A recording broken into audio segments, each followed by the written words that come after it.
আমাদের জীবনে প্রতিটা মুহূর্ত কিন্তু সুখের, কিন্তু আমাদের মন যখন খারাপ থাকে সে সময় সুখটা আমাদের মনটাকে ছুঁতে পারে না।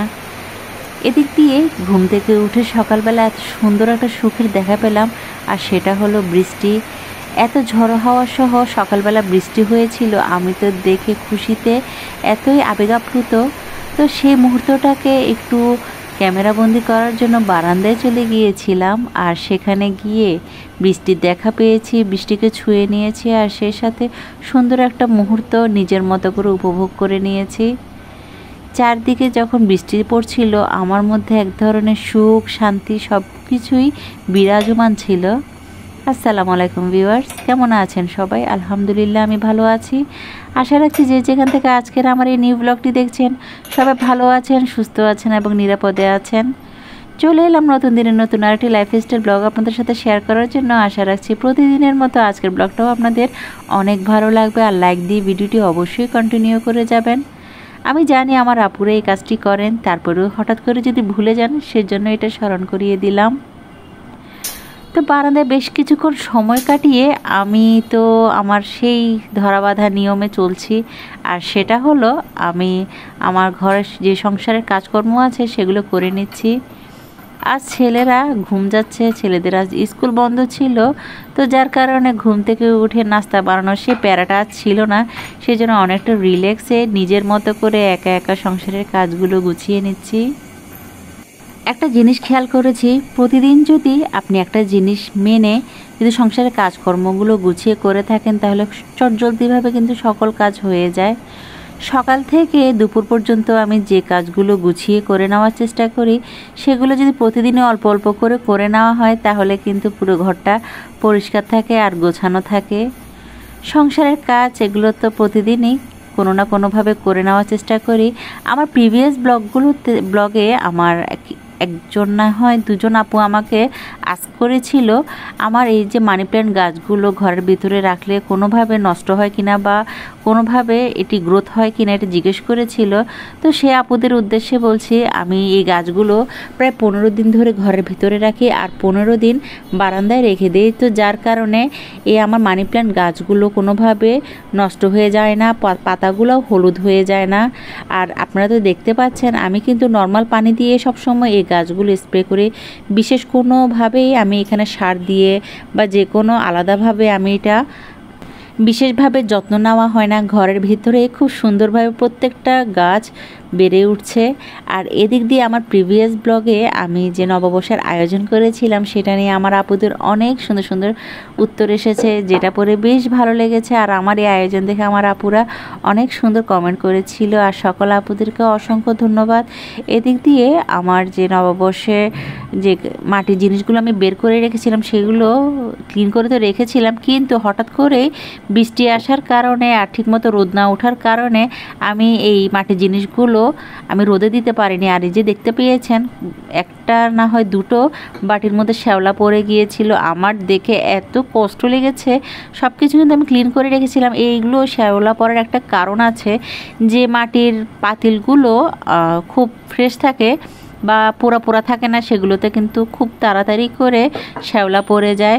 আর সেজন্য আমি সবসময় একটা টিপস এবং ট্রিক্স মেনে কাজ করি, আর সেটা হলো সরিষার তেল দিয়ে আমি এই জিনিসগুলো একটু মুছে রেখে দিই। এতে একটা সুবিধা হয়, পরবর্তীতে আর শ্যাওলা পড়ে না। আমি তো ভেবেছি হয়তো রোদ উঠলে একটু রোদে শুকিয়ে নেব, কিন্তু গত 3 থেকে 4 দিন ধরে নববর্ষের পর থেকে আমি খুব একটা রোদ দেখছি না, তো যার কারণে শ্যাওলা পড়ে গিয়েছে। আর এখন একটু ভালোভাবে সরিষা তেল দিয়ে সকল মাটির জিনিসগুলো একটু মুছে নিয়েছি, আর একটু ভালোভাবে শুকিয়ে যাওয়ার পরে আমি এগুলো আমার যে ডাইনিং ওয়াগন আছে সেখানে এগুলো গুছিয়ে রেখে দিচ্ছি। আর এই মাটির জিনিসগুলো আমি অকেশনালি ইউজ করার চেষ্টা করি, তো যার কারণে এগুলো এই উপরের কর্নারে আমি সবসময় গুছিয়ে রেখে দিই, যাতে আমার শখের জিনিসগুলো আমার এই ওয়াগনের মাঝে থাকে। আর আমি সবসময় চেষ্টা করি আমার পছন্দের জিনিসগুলো এই ওয়াগনের মাধ্যমে গুছিয়ে রাখতে। এতে আমার চোখেরও যেমন একটা শান্তি তেমনি মনেরও একটা শান্তি। আর একটা জিনিস আমি খেয়াল করেছি, এই ওয়াগনটা যখন থেকে আমি বানিয়েছি আমার কাজের প্রেশার মনে হয় আরও বেড়ে গিয়েছে। এর কারণ হলো সাদা জিনিসে এত ধুলোবালি পড়ে আর এত ময়লা হয়ে যায়, আমি কোনোভাবে এই জিনিসটা মানে 2 থেকে 3 দিন পর্যন্ত পরিষ্কার করে রেখে দিতে পারি না। প্রতিদিনই আমার অল্প অল্প করে এই ওয়াগনটা মুছে নিতে হয়, কারণ এটি যেহেতু আমার রান্নাঘরের পাশেই, তো যার কারণে অনেক ধুলোবালি আর ময়লা এবং তেল চিটচিটে ভাব আমার এই ওয়াগনের মধ্যে দেখা যায়। আর আমার এই জিনিসটা এত কষ্ট লাগে, আর কত পরিষ্কার করা যায় বলুন? সংসারে কি আর কাজের কমতি আছে? একটার পর তো একটা লেগেই থাকে। যখনই একটু শরীরের ওপর প্রেশার দিয়ে ঘরের কাজকর্মগুলো করি, তখন মনে হয় হয়তো 2-3 দিন একটু রেস্টে থাকতে পারবো, কিন্তু আমার শরীর তো নাছোড়বান্দা, আর আমার কাজটাও আমাকে ছাড়তে চায় না। তো যার কারণে এই কাজগুলো 2 থেকে 3 দিন পর পরই করে নিতে হয়। আজ একেবারেই সকালবেলা ঘুম থেকে উঠেই নাস্তা না বানিয়ে আমি সংসারের কাজকর্মগুলো শুরু করে দিয়েছি, কিন্তু এই কাজটা করাতে আমার এত উপকার হয়েছে, অনেকটা রিল্যাক্সে এবং শান্তিতে আমি আমার সংসারের কাজকর্মগুলো আজ গুছিয়ে করে নিতে পারছি। বাহিরে কিন্তু বৃষ্টি পড়ছিল, কিন্তু এদিক দিয়ে আমার থেকে এত শান্তি লাগছে। এর কারণ হলো আমার জানালা দিয়ে অনেক বাতাস বইছিল, যেটা হয়তো আমি আপনাদেরকে দেখাতে পারছি না। তো এদিক দিয়ে আমার কিচেন কাউন্টার টপের উপরে যে কাপড়টা আমি রেখেছিলাম সেটাতে একটু ময়লা হয়েছিল, তো গতকাল রাতে আমি এটা ক্লিন করে নিয়েছি। তো রাতে তো আর এটা আমার থেকে এটা দেওয়া হয়নি। তো এখন বারান্দা থেকে এনে এই কাপড়টা এখন আমার যে কিচেন কাউন্টার টপ আছে সেখানে আমি রেখে দিচ্ছি, আর সুন্দর করে একটু অর্গানাইজ করে নিচ্ছি। রান্নাবান্না করার আগে এই সমস্ত কাজগুলো যদি আগে থেকে গুছিয়ে নেওয়া যায়, তাহলে আমি রান্না করেও বেশ শান্তি পাই। এদিক দিয়ে আমার কিচেন কাউন্টারটপের উপরে যে সকল কিচেন র্যাকগুলো আছে, ভাবলাম সেগুলো একটু ক্লিন করে ফেলি। অনেক দিন হলো সেগুলো অলসতা করে পরিষ্কার করা হয় না, তো আজ যখন ধরেছি কাজকর্ম সব করে নিচ্ছি। তো আমি তো জানি না এখন পর্যন্ত আমার আপুরা আমার এই ভিডিওটি কন্টিনিউ করছেন কিনা। যারা কন্টিনিউ করছেন, যদি আমার এই ভিডিওর কোথাও কোনো অংশ আপনাদের ভালো লেগে যায়, লাইক দিতে ভুলে যান, প্লিজ লাইক দিয়ে যাবেন। আর আপনি যদি আমার চ্যানেলে নতুন হয়ে থাকেন, তাহলে আমার ভিডিওর কোথাও কোনো অংশ ভালো লেগে থাকে, তাহলে সাবস্ক্রাইব করে পাশে থাকা অল বেল বাটনটি প্রেস করে রাখবেন। আর এই কাজগুলো যারা করে ফেলেছেন, সকলকে অসংখ্য ধন্যবাদ জানাচ্ছি। আমার কিচেনের এই যে কিচেন র্যাক যেটা আছে, সেটা আমি দেয়ালের সাথে অ্যাডজাস্ট করে দিয়েছি। চাইলেও আমি এটা খুলতে পারি না, যার কারণে এটার মধ্যে কিন্তু এত ময়লা হয়ে থাকে, আর সবসময় ক্লিন করা হয় না। যদি পারতাম তাহলে আমি এটি খুলে আমি রান্নাঘরে নয়, বাথরুমে আমি এটা ভালোভাবে ক্লিন করে নিতে পারতাম, কারণ এটাতে প্রচুর পরিমাণে ময়লা ছিল। কোনোভাবে আমি এটি পরিষ্কার করে রাখতে পারছি না। এদিক দিয়ে আমার কিচেন র্যাকের মধ্যে যে কন্টেনারগুলো আছে, এই কন্টেনারগুলো তো আমি আপনাদের সাথে এর আগেও শেয়ার করেছিলাম।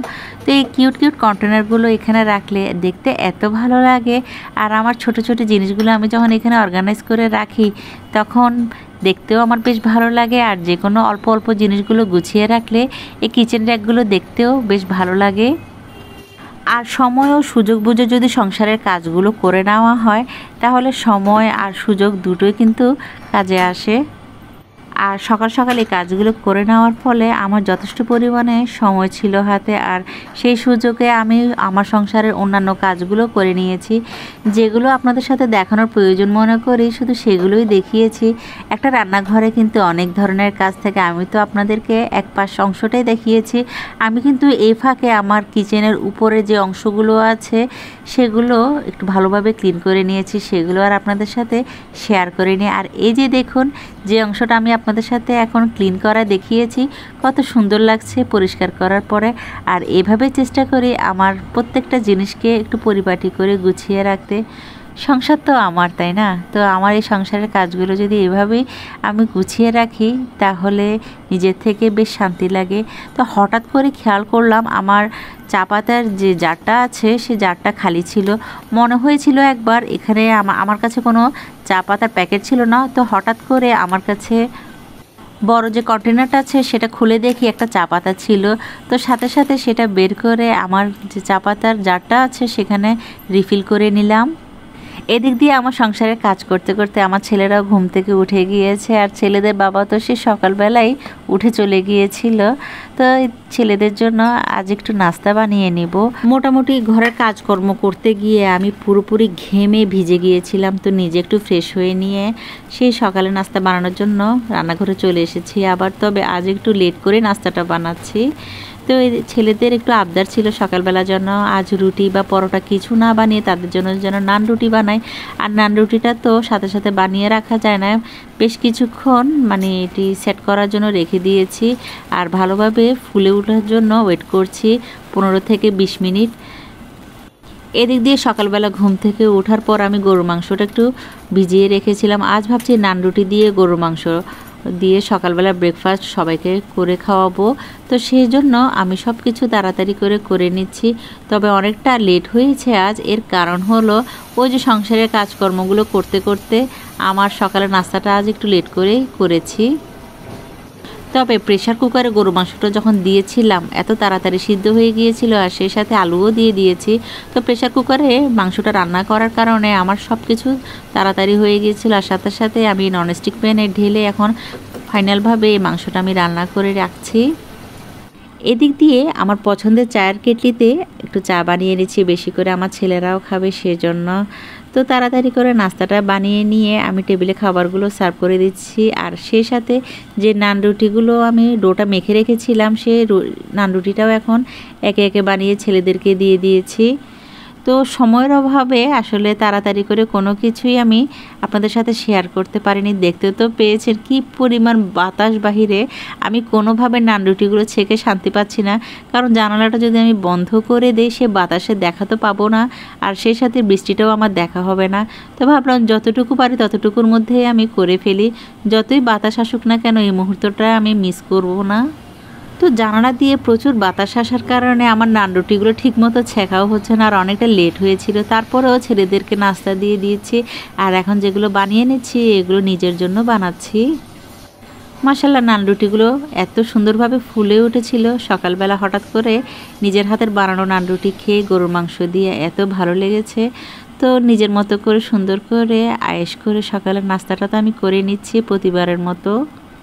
আজ এত খিদে লেগেছিল সে সকাল থেকে কাজ করতে করতে আমি যখন এই নাস্তাটা খেয়েছি এত তৃপ্তি সহকারে খেয়েছি। আলহামদুলিল্লাহ, আল্লাহ তাআলা রিজিকে উত্তম খাবার রেখেছেন, আল্লাহর কাছে শুকরিয়া জানাই। তো ওই যে সকালবেলা দেখেছেন ঘর সংসারের কিছু কিছু কাজ আমি করে নিয়েছি আর অফিস কিনে আমার বিছানাটাও আমি ঝাড় দিয়ে পরিষ্কার করে নিয়েছিলাম, সেগুলো আর আপনাদের সাথে শেয়ার করতে পারছি না। এর কারণ হলো যদি এগুলো শেয়ার করতে যাই তাহলে আমার এই ব্লগটা কিন্তু অনেক বড় হয়ে যাবে। আর এদিক দিয়ে আমি নাস্তা করে সে দুপুরের জন্য রান্না করে ফেলেছি গরুর মাংস। গতকাল রাতে মুরগির মাংস দিয়ে কিছু মুগ ডাল রান্না করেছিলাম সেগুলোও ছিল আর সেই সাথে পাবদা মাছটাও গরম করে নিয়েছি আর টেবিলে খাবারগুলো সার্ভ করে দিলাম। তো এই হলো আমার দুপুরের আয়োজন। তো এই সময় ও সুযোগ বুঝে সংসারের কাজগুলো তাড়াতাড়ি করে নেওয়াতে সকালবেলার এই আয়োজনগুলো ঝটপটভাবে করে ফেলেছি আর সেই সাথে দুপুরের আয়োজনও তাড়াতাড়ি হয়ে গিয়েছিল। তো আজ এখানে রাখছি, দেখা হবে নেক্সট ব্লগে। ততক্ষণ পর্যন্ত সবাই ভালো থাকবেন, সুস্থ থাকবেন, আমার জন্য দোয়া করবেন। আল্লাহ হাফেজ, আসসালামু আলাইকুম।